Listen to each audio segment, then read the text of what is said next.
Pir Panjal Himalayan range में आने वाली कुछ ऐसी पहाड़ियां जो सदियों से कश्मीर की हिफाजत करती आ रही हैं। बर्फ से ढकी ये चोटियां सिर्फ एक माउंटेन रेंज नहीं, बल्कि सदियों से अनगिनत कहानियों को अपने सीने में समेटे खड़ी हैं। इन्हीं पहाड़ियों के बीच छुपी है एक ऐसी जगह जिसको लोग हिडन जेम ऑफ कश्मीर डैर के नाम से जानते हैं। भले ही यहाँ का रास्ता बहुत मुश्किल और थकान भरा हो, लेकिन यहाँ पहुँचते ही हर थकान एक पल में खत्म हो जाती है।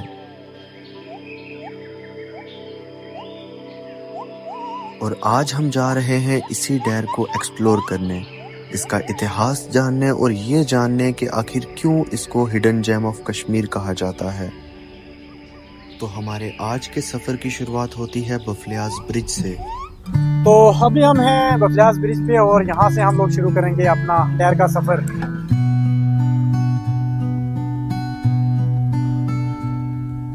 अभी हम पहुंचे हैं स्याला ब्रिज के पास।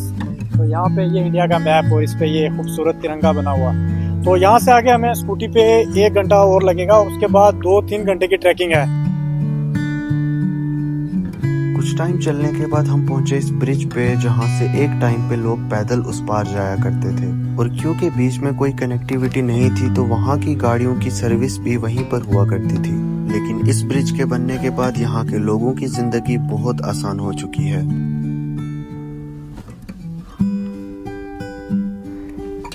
भले ही यहाँ की सड़कों की हालत अच्छी ना हो, लेकिन यहाँ के दिल को छू लेने वाले नज़ारे हर सफर को यादगार बना देते हैं।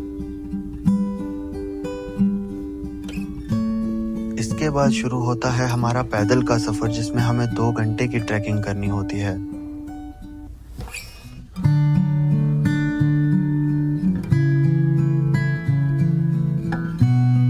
इतना खूबसूरत सफर तय करने के बाद हम फाइनली पहुंचते हैं एक बहुत खूबसूरत गांव में, जिसको माड़ा कहते हैं।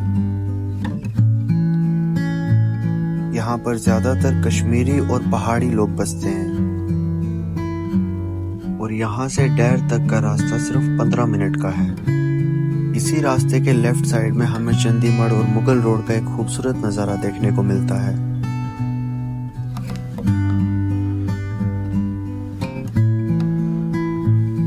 और इसके बाद हमारी इंतजार की घड़ी खत्म होती है और हम पहुंच जाते हैं डैर के मेन स्टेडियम में। लेकिन वहां पहुंचते ही तेज बारिश के साथ हमारा स्वागत होता है, लेकिन हम बारिश रुकने का इंतजार करते हैं।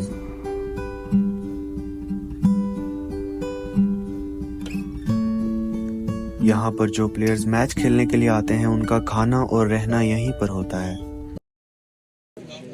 इस डंडे को हो गया जी 11 साल हमारे पास। डैर में 11 साल हो गए इसको। 11 साल का ये डंडा है, चिखली का डंडा है।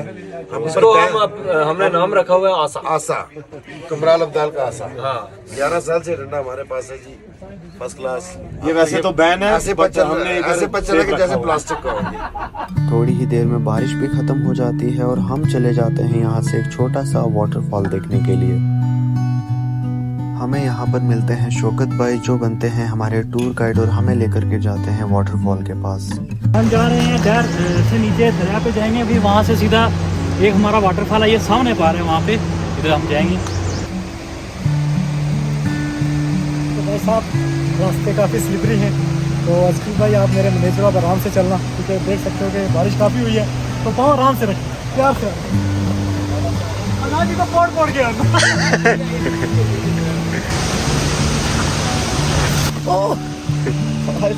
काफी देर चलने के बाद हम पहुंच जाते हैं परियों के पहाड़, जहां से वाटरफॉल बहुत ही नजदीक है।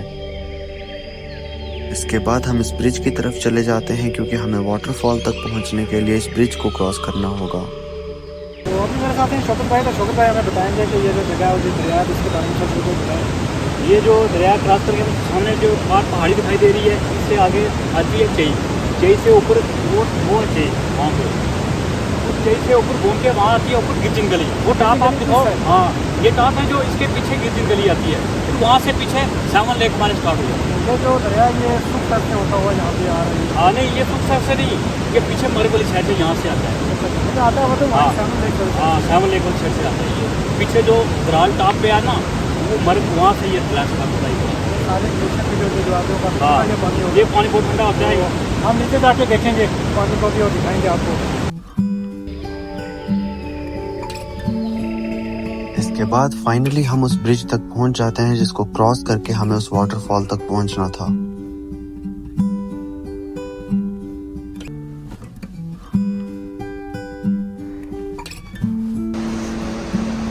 और देख सकते हो रास्ते। इतने लंबे सफर के बाद आखिरकार हम उस वाटरफॉल तक पहुंच ही गए और कुछ ऐसा था उसका नजारा।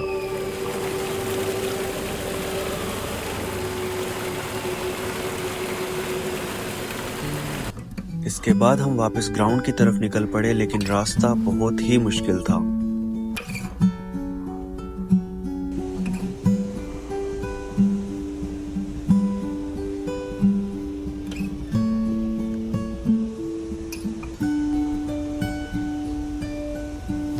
हमें यहाँ पर दिखा कंडोर, जो कि पीर पंजाल की जानी मानी सब्जी है और जम्मू कश्मीर के हर एक घर में पकती है। ये यहाँ से सीधा कर्नाटका जाएगा। Thank you. कंडोर कौन सा काफी स्वाद था, आप खाएंगे। ये आपको खाएंगे भी। तो ये इसमें ना तो फर्टिलाइजर है, कुछ भी नहीं। आपने यहाँ पे आके देखा है, बिल्कुल एकदम नेचुरल है। और इसमें जो है आपको, आप पढ़े लिखे हो, आपको क्या जब हम वापस आए तब बारिश भी खत्म हो गई थी और धूप भी लग गई थी, और धूप के बाद स्टेडियम का बहुत ही खूबसूरत नजारा आ रहा था।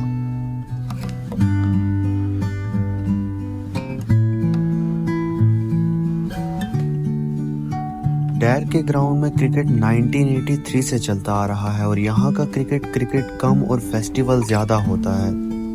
यहाँ के टीम ऑनर्स इस एक महीने के मैच के लिए पूरे हिंदुस्तान से बेस्ट क्रिकेटर्स को बुलाते हैं ताकि वो यहाँ का कप जीत पाएं। और इस महीने में यहाँ के टीम ऑनर्स अपने प्लेयर्स पर लाखों खर्च करते हैं।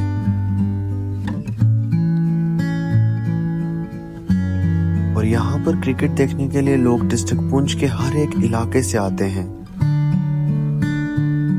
यहाँ हर साल करीबन 80 टीमें क्रिकेट खेलने आती हैं, जिसमें हिंदुस्तान और जम्मू कश्मीर के बेस्ट प्लेयर्स भी शामिल होते हैं। मैच खत्म होने के बाद हम वापस चले गए और हमने प्लान बनाया कि आज रात को हम यहीं पर रुकेंगे। डैर के पथरीले इलाकों से गुजरते हुए हम फाइनली उस घर में पहुंच गए जहां पर आज रात को हमें रुकना था।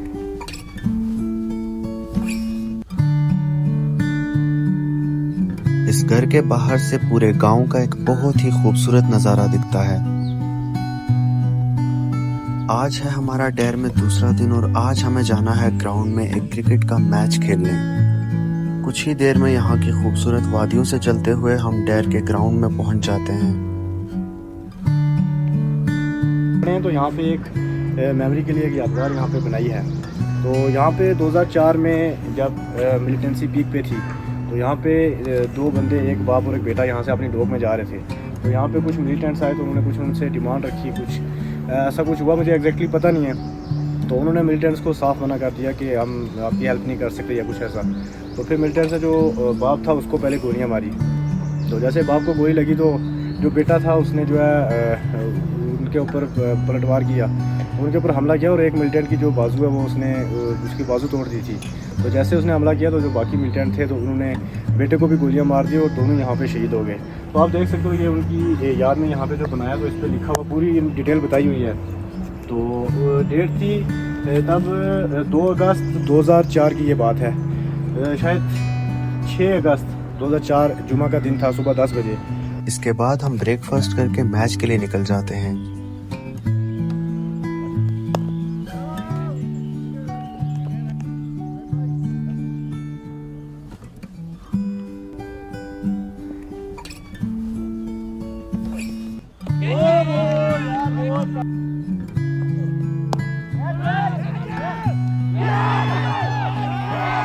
यहाँ के जो नोमैड्स हैं वो इन घरों में रहते हैं जिनको लोकली ढारा कहा जाता है। वहीं कुछ लोग यहाँ आकर कैंपिंग भी करते हैं। पूरा दिन मैच खेलने के बाद हम वापस यहाँ से निकल पड़े आज रात के लिए, और थोड़ी देर चलने के बाद हम फाइनली उस घर में पहुंच जाते हैं जहाँ आज रात हमें गुजारनी थी।